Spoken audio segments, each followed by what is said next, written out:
Hello students, welcome back to our YouTube channel NB creator. तो आज हम बात करेंगे इस वीडियो में मौरेरास थ्योरम के बारे में। ठीक है ना। जो हमारी कॉम्प्लेक्स एनालिसिस की सीरीज चल रही थी, हम लेक्चर इसको फोर्थ समझ लें क्योंकि थर्ड हमारा कॉशी गॉर्साइट थ्योरम हो जाएगा। और इसको मौरेरास थ्योरम काफ़ी इंपॉर्टेंट है और ये कन्वर्स होती है किसकी, कॉशी इंटीग्रल थ्योरम की। ठीक है ना। तो काफ़ी इंपॉर्टेंट है, तो प्लीज़ वीडियो को लाइक ज़रूर कर दीजिएगा वीडियो को शुरुआत करने से पहले, और चैनल पर अभी तक नए हो तो प्लीज़ सब्सक्राइब तो कर ही दीजिएगा। चलिए हम वीडियो को शुरुआत करते हैं, तो ज़्यादा टाइम वेस्ट नहीं लेते हुए सबसे पहले इसका स्टेटमेंट देख लेते हैं क्या कहता है हमारा मौरेरास थ्योरम का स्टेटमेंट। तो हमने इसको लिख के कर रखा है और आपको एक एक बारी तरीके से पूरा समझाएंगे, तो आप प्लीज़ वीडियो को में एंड तक ज़रूर बने रहिएगा। ठीक है ना। पढ़ लेते स्टेटमेंट। क्या लिखा है? Let F Z be continuous is simply connected domain D, let and let for every closed contour C in the domain D. ठीक है ना। क्या है? Integral F of Z D Z equal to zero, और यही हमने Cauchy theorem में भी पढ़ा है। तो वही लिखा है, ऑब्जेक्ट में आ जाता है the converse of Cauchy integration theorem is called Morera's theorem. तो हमें टिक कहाँ पर लगाना है? मौरेरास थ्योरम पर। देखिए हमें गिवन क्या दिया गया है? गिवन हमें दिया गया है कि जो इंट्रिकल है F of Z D Z बराबर जीरो। ठीक है ना। और हमें बताना क्या है? बताना है कि स्मॉल एफ ऑफ जेड हमारा कैसा है? एनालिटिक। ठीक है ना। हमें प्रूव क्या करना है कि एफ ऑफ जेड हमारा कैसा है? एनालिटिक। तो हम क्या है लिखे चलेंगे, तो हमने यहाँ पर लिखा है F of Z equal to zero. ठीक है ना। Where C is closed, C हमारा कैसा है? क्लोज्ड कॉन्ट्यूर है। तो जो analytic F of Z zero है, देखिए हमने क्या है क्लोज कॉन्ट्यूर एक हमने डोमेन डी बनाया। ठीक है ना। एक वक्र बनाया, उसके अंदर हमने दो पॉइंट लिए, जेड और जेड नॉट और जेड। ठीक है। ये C1 वक्र जा रहा है जेड पर, ये C2 वक्र जा रहा है। ठीक है ना। दोनों मिल रहे हैं ना जेड पर। ठीक है ना।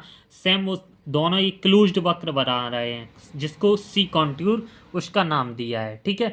तो हमने क्या कर दिया, दोनों जैसे सी है तो यहाँ से Z1 से जेड C1 और C2 दोनों बनाए, तो इनको जो integral C1 F of Z plus C2 F of Z equal to zero. जब ये उसके साइड जाएंगे तो integral C1 F of Z equal to minus C2 F of Z. क्यों?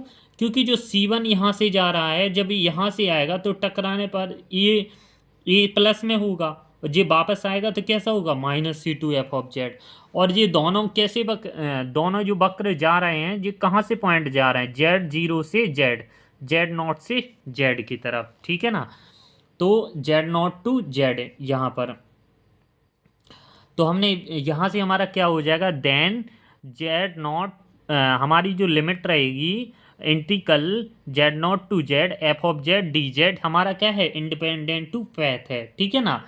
अब आगे चलेंगे, इसके आगे 1 मिनट। अब हमने क्या किया, इसको लिख दिया इंटीग्रल जेड नॉट और Z F Z D Z equal to F of Z. हमें क्या प्रूव करना है कि इसका जो डेरिवेटिव है capital F of Z equal to small F of Z, यानी इसका जो डेरिवेटिव है वो हमारा ये एनालिटिक होगा, तो ये हमारा स्मॉल एफ ऑफ जेड आराम से हमारा एनालिटिक हो जाएगा। ठीक है ना। तो भाई ये capital F of Z derivative capital F of Z equal to small F of Z. F Z is analytic है तो एफ ऑफ जेड भी हमारा कैसा होगा? एनालिटिक होगा। तो हम वही लेके चलेंगे, लेट कैपिटल। तो क्या होगा यहाँ? एफ ऑफ जेड लेट किया है हमने, capital F of Z equal to integral Z not to Z small F of Z F of T D T. इसको हमने टी के बराबर क्यों मान लिया है? क्योंकि जो हमारी जेड की वैल्यू यहाँ पर दिख रही है और यहाँ से दोनों सेम हो जाएंगे, तो हमने यहाँ पर टी मान लिया है ताकि हमें लिमिट में कोई फर्क ना दिखे। ठीक है ना। अपर और लोअर लिमिट में। अब हम जानते हैं जो डेरिवेटिव होता है capital F of derivative of Z equal to small F of Z, इसका क्या होता है? F Z plus H minus F of Z upon H, हमें ए लेना है, तो हम सीधा सीधा क्या करेंगे, इस इक्वेशन में एज्यूम करेंगे जेड की जगह जेड प्लस एच रख देंगे। ठीक है, जेड प्लस एच रख देंगे, तो हमने जहाँ जहाँ जेड लिखा वहाँ पर जेड प्लस एच लिख दिया है, यहाँ पर जेड प्लस एच और यहाँ पर Z plus H F of T D T. इसको इक्वेशन सेकंड, इसको इक्वेशन थर्ड मान दिया। यहाँ तक आपको समझ में आ गया होगा, ठीक है ना। अब क्या है, हमने थर्ड में से सेकंड को सब्ट्रैक्ट कर दिया। क्यों कर दिया, क्योंकि हमें ये फॉर्मूला ले, हमें प्रूव क्या करना है, ये चीज़ हमें प्रूव करना है, ठीक है ना। तो हमें F capital F of Z plus H minus F of Z हमें ये सब्ट्रैक्ट करना है, ताकि इसलिए हमने इसको यहाँ से सब्ट्रैक्ट कर दिया। तो दोनों को सब्ट्रैक्ट किया, इन दोनों में से कॉमन क्या तो सब्ट्रैक्ट करने पर पहले हम कॉमन नहीं लेंगे, पहले हम लिमिट को एक सा करेंगे, ठीक है ना।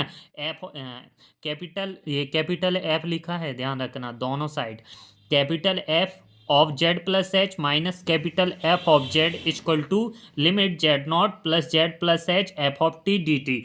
जब हम लिमिट को जेड को इस साइड करते हैं, अपर को लोअर, लोअर में अपर, तो यहाँ पर साइन चेंज हो जाते हैं, तो यहाँ पर प्लस हो गया।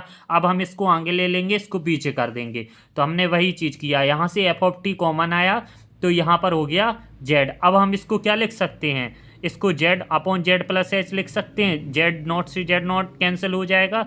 जब हमने देखा है यहाँ से 0+3, जैसे हमारा कोई 3x x plus D x होता था, तो हम इसको क्या लिख सकते थे, 0+1, 1+2, 2+3, यानी हमारा जो कैंसिल होके पूरा क्या बनता था, लिमिट 0 to 2 बनता था। तो उसी प्रकार से हमने क्या लिख लिया इसको, Z plus H F of T D T. अब हमें क्या चाहिए, यहाँ पर एच चाहिए, तो हमने दोनों साइड एच का डिवाइडेशन कर दिया, कुछ नहीं ज्यों का त्यों लिख दिया है, ठीक है ना। डिवाइडेशन करने पर अब हमें क्या चाहिए, minus capital F of Z minus F of Z small, तो हमने दोनों side minus F of Z हमने सब्ट्रैक्ट कर दिया, ठीक है ना।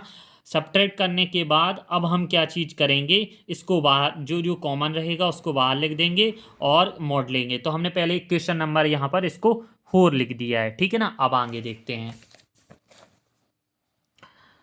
अब यहाँ से हमें क्या है, 1 जो capital 1/h limit Z to Z plus H F of Z D T equal to 1/h F of Z, जो हमारा इंटीग्रल जेड प्लस एच। अब इसको हमने कॉमन किया, ये बाहर आ गया, तो अंदर क्या बचा, 1 × dt। इसका 1 का क्या है, टी का T, limit upper limit lower limit, इसको सब्ट्रैक्ट किया, जेड से जेड कैंसिल, एच से एच कैंसिल, तो क्या बचा, small F of Z. Small F of Z की वैल्यू क्या आई, ये वाली आई। तो हमारी जो स्मॉल एफ ऑफ जेड था ना माइनस में, तो इसकी जगह हम क्या रख देंगे, इस वाली वैल्यू को सब लिख देंगे। तो हमने ज्यों का त्यों उसको सवाल को लेके ज्यों का त्यों करके इसको हमने लिख दिया है, ठीक है ना। अब हम आगे देखेंगे। अब हम क्या करेंगे, इसमें से दोनों में से कॉमन लिया, यहाँ से कॉमन आ गया, पूरी लिमिट कॉमन आ गई, इंट्रीकल जेड प्लस एच और 1/h, इनको अंदर क्या बचा, F of T minus F of Z small का, ठीक है ना। दोनों साइड मॉड ले लिया, ये मॉड के अंदर चला गया पूरा। अब जब भी हम इसका इंटीग्रल जब मॉड के अंदर जाता है, तो हमारा क्या आता है, लेस देन इक्वल टू, हमारी इनइक्वलिटी बनती है 1/h। तो इसके जब भी लिमिट लेते हैं, जब भी ये एप्साइलन और ये एप्साइलन की बात आती है, ठीक है ना, तो इसका जो एप्साइलन होता है, ये होता है हमारा मॉड एच के बराबर। एच से एच कट जाएगा, क्या बचेगा, एप्साइलन हमारा लेस देन एप्साइलन। और जब भी एप्साइलन जाएगा, तो एफ ऑफ जेड इसके इस साइड पहुंच जाएगा। जब भी हमारा मॉड के बराबर इस साइड पहुंचेगा, तो हमारा ये हमें मिलेगा function mod of F of Z plus H minus capital F of Z upon H minus A small लिखा है, ठीक है ना, स्मॉल एफ ऑफ जेड। तो ये हमारा इस साइड पहुंच जाएगा, ठीक है ना। और ये हमारा फॉर्मूला क्या है, derivative capital F of Z equal to small F of Z, ठीक है। तो यही हम क्या लिख सकते हैं, capital F derivative capital F of Z हमारा एग्जिट कर रहा है। जब कैपिटल एफ ऑफ जेड हमारा कैसा है, एनालिटिक, तो इसका भी डेरिवेटिव भी हमारा एनालिटिक होगा, और स्मॉल एफ ऑफ जेड भी हमारा एनालिटिक होगा। ये स्मॉल एफ ऑफ जेड है। मॉरिरास थ्योरम क्या होती है, यही हमें प्रूव करना था। मॉरिरास थ्योरम कॉसी कन्वर्जेंस की हमारी कैसी होती है, थ्योरम होती है, कॉसी कन्वर्जेंस होती है, ठीक है ना, उसी की कन्वर्ज होती है। तो हमारी कॉसी थ्योरम क्या होती है कि क्लोज कॉन्ट्यूर हमारा एनालिटिक फंक्शन का मान 0 होता है, और वही हमारा क्या है, मॉरिरास थ्योरम में। तो यही मॉरिरास थ्योरम है। तो इसी तरीके से स्मॉल एफ जेड भी हमारा एनालिटिक हो गया, यही हमें प्रूव करना था। आई होप कि आपको पूरा क्लियर बारीकी से समझ में आ गया होगा। वीडियो अगर अच्छी लगी हो, थ्योरम बहुत काफ़ी इंपॉर्टेंट, थ्योरम को तैयार कीजिएगा, एग्ज़ाम में काफ़ी ज़्यादा पूछी जाती है। और इसके नए लेक्चर को, जो भी हमें आपको लेक्चर को अपलोड करना हो, तो आप कमेंट बॉक्स में बताइएगा, हम उस पर आपके लिए भी वीडियो बना देंगे।